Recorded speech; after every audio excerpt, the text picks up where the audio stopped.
안녕하세요. 공주 꿈의 교회 안승균 목사입니다. 오늘도 말씀으로 하루를 시작하시면서 은혜로 동행하시는 시간들이 되시기를 소망합니다. 우리 아이들을 키우시는 우리 부모님들이 자주 하시는 말들이 있습니다. 다시 한번 해보자 라고 하는 말이죠. 왜 이렇게 이 말을 자주 하게 될까요? 자녀들이 성장하면서 배우기 시작할 때 부모님들은 가르치기 위해서 한 번만 알려주지 않기 때문이죠. 다시 한번 해보자 라는 말로 반복적인 교육을 하게 되고 자녀로 하여금 그 배운 것을 습득하게 하죠. 이 방법은 교육에 대한 아주 기초적인 방법이죠. 그렇기 때문에 누가 알려주지 않아도 다시 한번 해보자 라고 하는 이 말은 자연스럽게 나오게 되는 것 같습니다. 어린아이들은 처음부터 완벽하지 않죠. 배우면서 점점 성장하기 때문에 처음에는 틀릴 수밖에 없습니다. 그렇기 때문에 다시 한번이라고 하는 이 말을 늘 달고 살게 되는 것 같아요. 저도 제 자녀하고 책을 같이 읽을 때 계속 다시 한번 더 해보자 라고 하는 말을 자주 합니다. 틀리면 틀린 대로 넘어가지 않고 틀린 것을 제대로 습득하고 소화시키기 위해 다시 한번이라고 하는 이 말을 해주게 되더라고요. 몇 날 며칠 열심히 기획안을 만들고 검토받았는데 다시 한번이라고 하는 이 말은 정말 마음을 어렵게 만드는 것 같습니다. 하지만 단 한 번의 기회도 날아갈 수 있는 절망적인 상황에서 다시 한번이라고 하는 이 말은 정말 마음에 큰 위로와 안도감을 줍니다. 그러고 보면 다시 한번이라고 하는 이 말에 얼마나 많은 사람들의 희비가 교차하게 되는지를 생각해 보게 됩니다. 세상 사람들은 이 다시 한번이라고 하는 이 말에 늘 긴장을 가지고 살아가는 것 같아요. 하지만 그리스도인에게 있어서 다시 한번은 하나님께서 우리에게 주시는 기회가 되는 줄 믿습니다. 그리스도인으로 살아가면서 늘 언제나 잘 되는 삶이 펼쳐지지는 않기 때문이죠. 그러고 보면 다시 한번의 은혜인 회복은 그리스도인에게 있어서 얼마나 감사한 일인지 모릅니다. 우리는 무너져 있어도 다시 한번 더 회복할 수 있기 때문이죠. 오늘 본문의 8장은 하나님의 새 날에 대한 언약을 말씀해 주시는 내용입니다. 그 가운데 하나님께서는 20절에서 이렇게 말씀하십니다. 만군의 여호와가 이와 같이 말하노라. 다시 여러 백성과 많은 성읍의 주민이 올 것이라.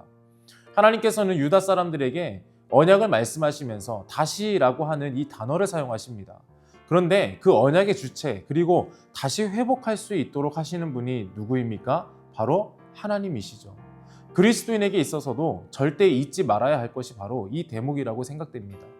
다시 한 번의 은혜를 주시는 분도 하나님이시고 그것을 허락하시고 다시 한 번 더 만들어 가시는 분도 하나님이심을 우리가 잊지 않았으면 좋겠습니다. 그래서 우리는 말씀을 나누면서 이 한 가지를 마음에 새기며 오늘을 시작했으면 좋겠습니다. 다시 하나님 앞에 나가는 저와 여러분이 되었으면 좋겠습니다. 하나님께서는 다시 우리를 은혜로 회복시키심을 말씀하셨습니다. 유다 백성들에게도 필요한 것이 있었습니다. 바로 다시 하나님 앞으로 나가야 한다는 것입니다. 하나님과 우리의 관계에서도 마찬가지입니다.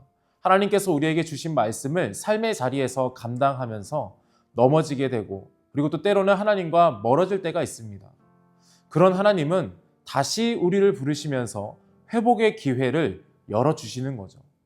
그런데 그 회복의 기회를 다시 붙잡는 것도 내가 하나님 앞에 나갈 때 잡을 수 있다는 것을 우리는 잊지 않아야 합니다.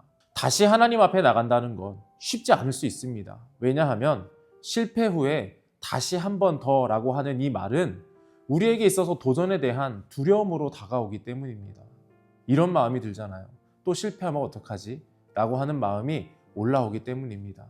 하지만 중요한 것은 하나님의 회복은 일회성이 아니라는 거죠. 단 한 번의 회복이 아니라는 겁니다.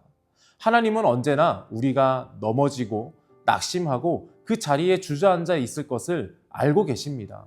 그런 우리에게 말씀하시는 겁니다. 다시 회복하자, 다시 나에게로 돌아와라 라고 말씀하고 계십니다.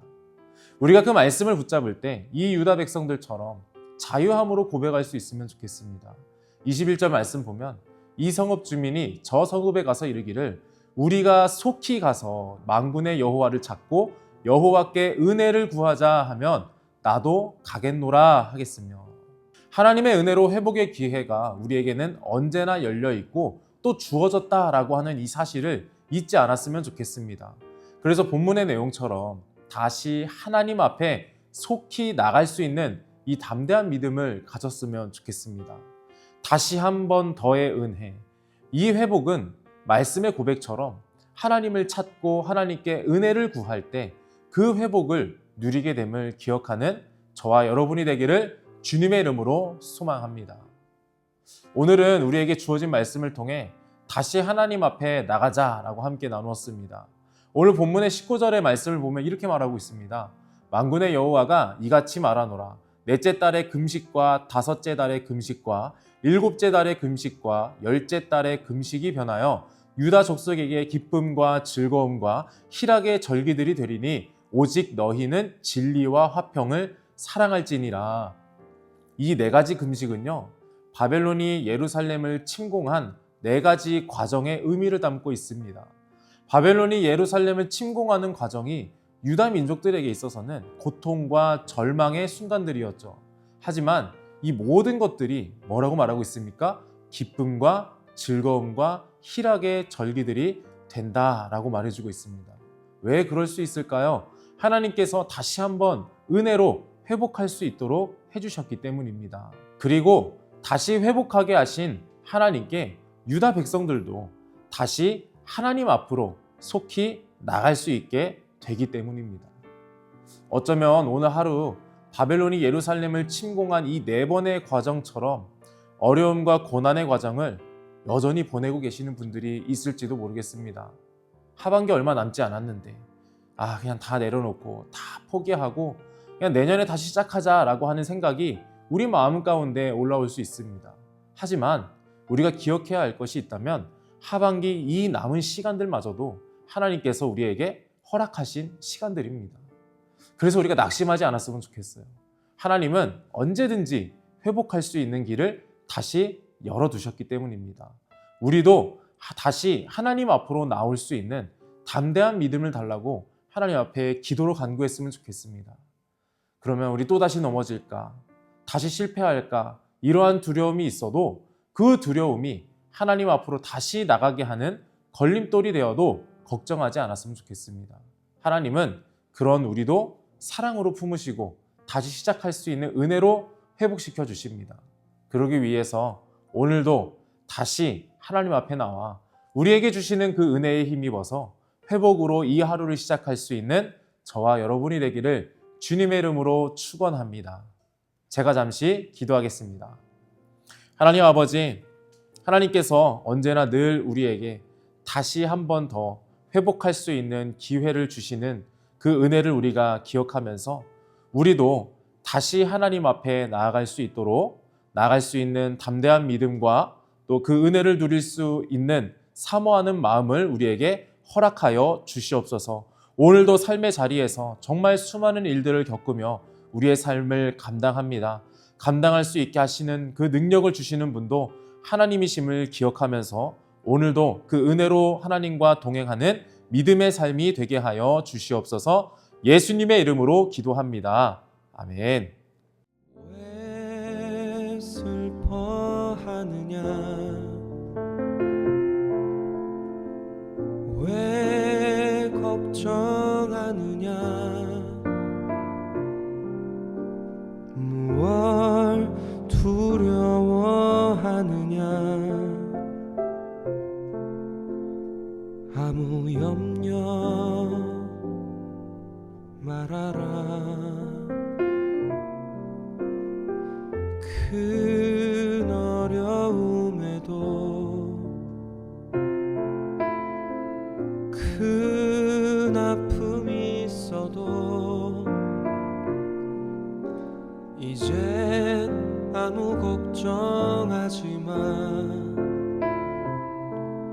내가 널 붙들어 주리. 내가 너와 항상 함께 하리라. 내가